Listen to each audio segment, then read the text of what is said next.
Todavía hoy en Colombia y en el mundo millones de personas son vendidas como esclavos. O bien mendigan un poco de humanidad, un momento de ternura. Se hacen a la mar o emprenden el camino porque lo han perdido todo, empezando por su dignidad y sus propios derechos.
El mar es el primero en recibirme en esta mítica ciudad de tesoros, piratas, batallas, católicos y esclavos. Aquellos que venían del África para sentir la inevitable muerte de su libertad una vez llegaban a estas playas, las mismas en las que estoy ahora. He venido para descubrir este pasado y creo que he encontrado por dónde empezar. Claver era la general defensa y refugio de todos los negros y negras, pues a él recurrían cuando necesitaban algún consuelo o alguna ayuda, y él se las daba, no solo con palabras, animándolos y consolándolos con exhortaciones fervorosas, sino también con acciones. Hablaba por ellos ante sus amos y les pedía con ruegos que no los molestaran y no los castigaran inútilmente.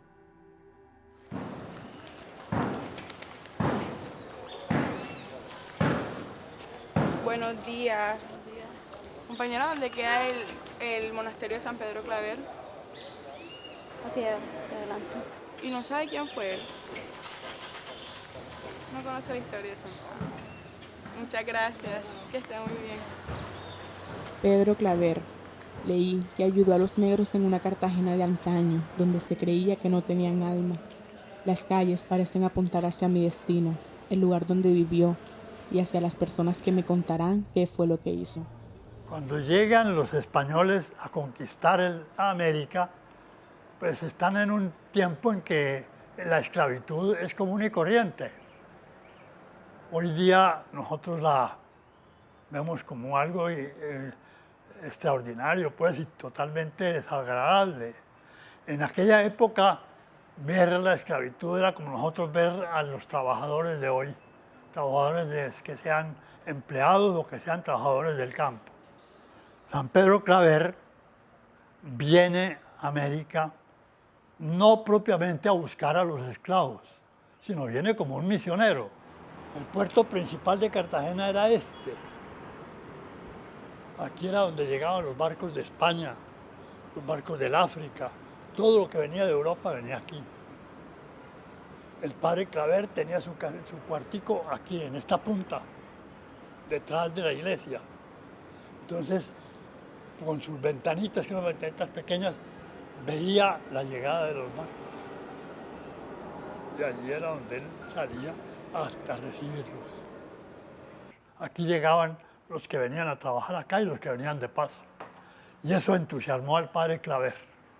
Claver vio en el trabajo con los pobres esclavos negros lo que él buscaba, hacer de ellos unas personas, hacerles ver que ellos tenían sus valores y que tenían sus dignidades y que había que respetarlos.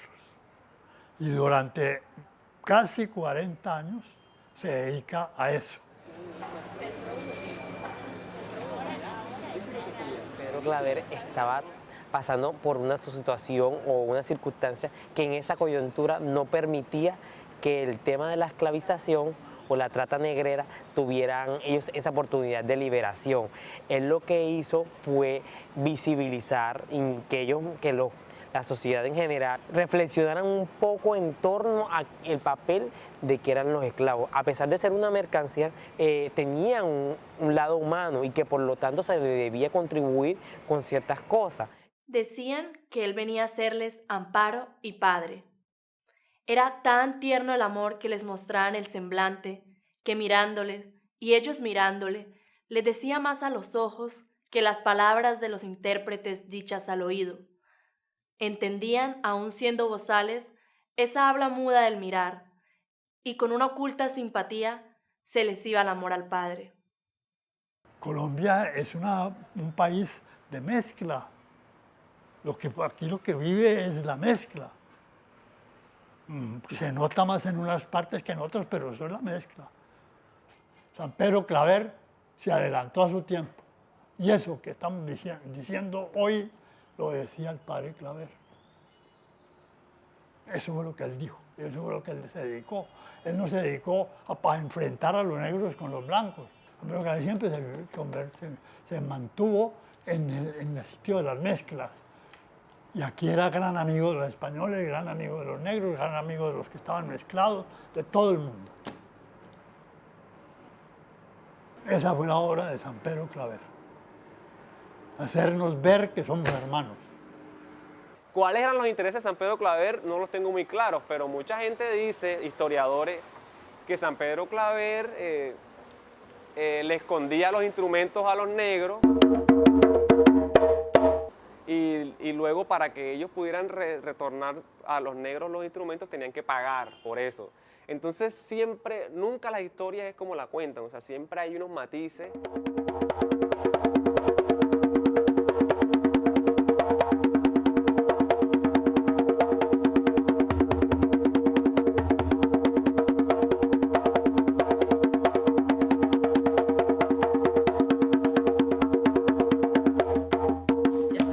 Hola, Mer. Hola, Geraldine, ¿cómo estás? Muy bien, ¿y tú? Bien, bien. Mira, pasa así. Ay, ay, gracias. ¿Pero qué sientes? ¿Qué sientes cuando estás tocando el tambor, cuando tus manos tocan este instrumento? Pues la verdad, eso es como satisfacción. Eso es como una corriente a ti que te entra al cuerpo y pues la verdad te impulsa a seguir y seguir y seguir tocando. Y más cuando la gente baila lo que tú estás tocando. Es como si tú pintaras un cuadro y la gente lo pusiera en su casa. Eso es así ya. Aquí uno toca y eso a uno va al corazón a 1000. Pero su casa es el cuerpo y lo que tú pintas es la música. Así.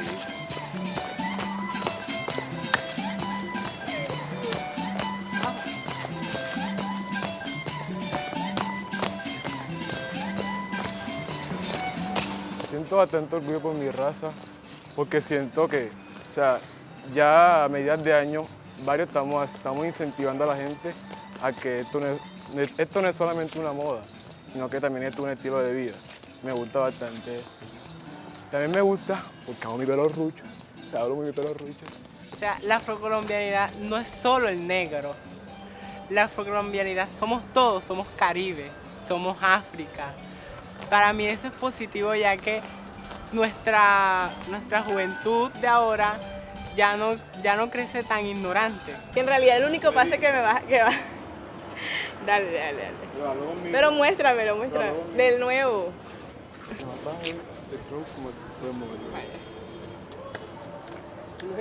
1, 2, 3, 4. Y el otro. 1, 2, 3, 4. Primero que todo me considero afrocolombiana, mi color, mi pelo lo dice todo. Y en realidad muchos hemos perdido esa identidad y queremos recuperarla, queremos con todo el esfuerzo que estamos haciendo, recuperar, volver a ser. Para mí el afro es como identidad. O sea, como que sus colores, sus bailes, su forma de ser, de las diferentes ciudades que hay en África, o sea, cada quien tiene su esencia, eso es como aquí, como en Colombia. O sea, toda ciudad tiene su esencia, tiene algo que los diferencia y todo, pero a la vez los une. Se ponía de rodillas para darle gracias a Dios por haberles dado un próspero viaje para la salud de sus almas. Lo primero que hacía era averiguar su país y buscar intérpretes con los cuales pudiera catequizarlos e instruirlos en nuestra Santa Fe, como de hecho los buscaba y los tenía listos para tal efecto. ¿Cuáles son los ritmos básicos que hablabas ahorita? La puya, la cumbia. Bueno, mira, te voy a enseñar unos ritmos básicos. Vas a dejar caer la mano, no la dejes así, nada más deja caer y la levanta. Ese es el golpe cerrado. El quemado, que es más como si fuese un látigo. No, lo dejas ahí, sí lo dejas ahí, ese es el quemado. Abierto, cerrado y quemado. No suena, no suena.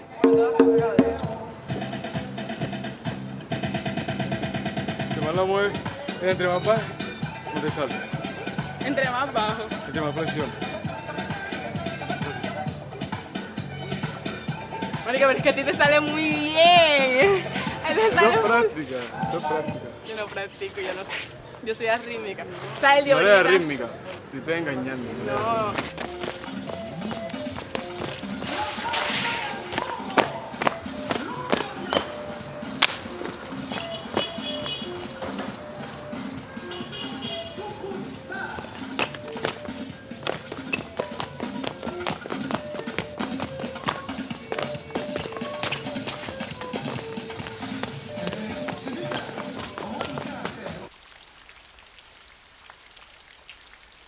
Llueve y la ciudad se queda inmóvil. Yo también me quedé atrapada. Las gotas que caen me ayudan a reflexionar. Aunque Claver ayudaba, también reprimía aquellas formas de expresión cuando silenciaba los tambores. Sin embargo, su sonido aún resuena entre nosotros, al igual que otras formas de expresión. Para que esta tirita no te quede así, la vas como guardando aquí con el resto de tela. Y lo que haces al final es que enrollas esto como si fuera un caracol. Lo enrollas así sobre sí mismo. Voy a guardar el pelo. Y aquí te quedó tu turbante. El turbante me ha dado la libertad de expresarme sin tener miedo a mostrarme tal cual soy.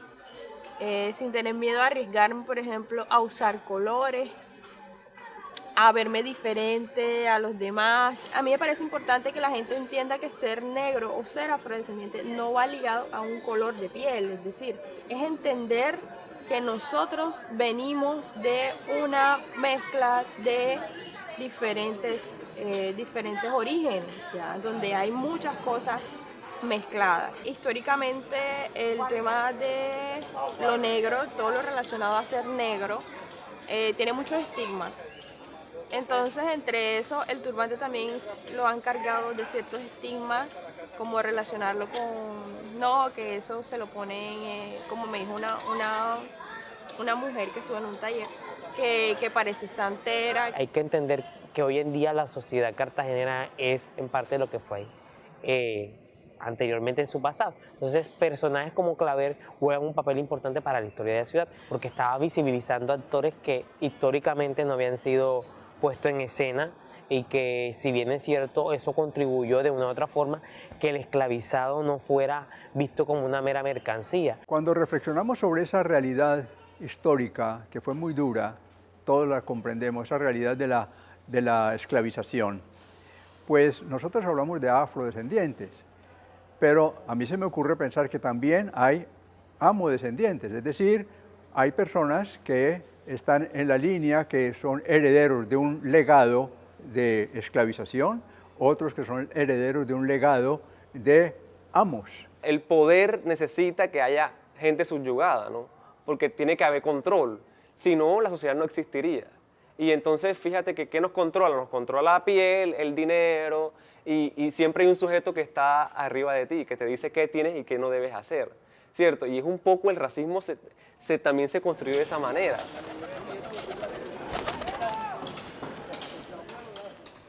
Me pregunto, ¿por qué a esta ciudad le costará tanto valorar la diferencia, si desde siempre ha sido un territorio de mezclas? Tiene la cabeza. Tiene la cabeza. Cuidado. ¿Qué te vas a peinar? ¿Qué te vas a querer? ¿Cuánto va a salir una mata ahí? Pero la paloma fana sacándome los maíces. No, claro. Eso es una antirrelajante. Los tesoros de Cartagena no solo están en el oro que logró quedarse en tierras americanas, también están en su gente. Una de las cosas más difíciles que tenemos es aceptar la diferencia, lo extraño. Es muy humano que cualquier cosa extraña me desacomoda. Entonces tenemos que iniciar procesos de aceptación de lo distinto, de lo diferente. Hablamos de biodiversidad y es una maravilla. ¿Qué tal que todas fueran rosas en el jardín? No, pero tenemos que entrar en esa perspectiva de acogernos unos a otros, de reconocer las maravillas que Dios ha puesto en cada cultura, cada manera de vivir. Ya no es una amenaza. ¿Cómo es posible que una comunidad humana pueda ser origen de un peligro para mí? Al contrario, la diversidad en la que nos encontramos es favorable para realizar una convivencia más humana y más rica, precisamente. Acariciaba a los enfermos, limpiábalos de las materias, abrazábalos, y con sus mismas manos, cuando ya no podían valerse de las suyas, les ponía en su boca de las conservas que llevaba y las recreaba con el agua fresca. En este aposento murió el venerable padre Pedro Claver el 8 de septiembre de 1654. ¿Por qué? Porque él tuvo una enfermedad que se llamaba el mal de San Vito, que parece que era una de esas enfermedades de ahora, pero le llamaban así la gente del pueblo. Y entonces estuvo 4 años en la enfermería del colegio. Esta era la enfermería del colegio. Aquí estuvo el padre Claver sus 4 últimos años.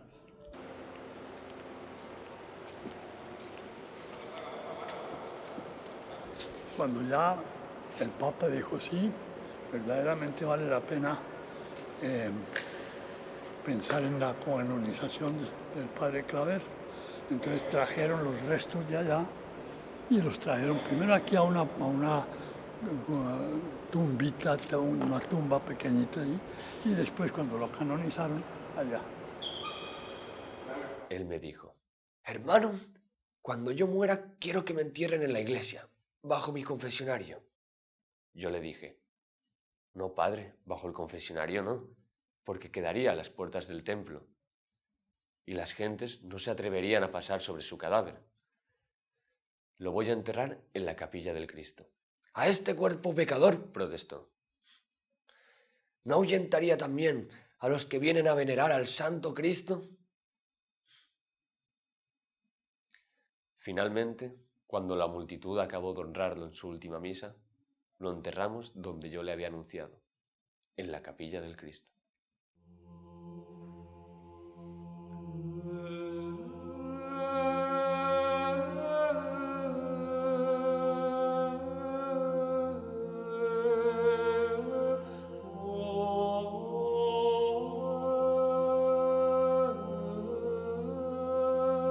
Que Claver sirva de inspiración para tratar a los demás como hermanos y no quedarnos solo en la palabra, escrita desde siempre. Decirlo es fácil, pero no debería costarnos tanto hacerlo. Lo aprendí en este viaje donde encontré más de lo que andaba buscando.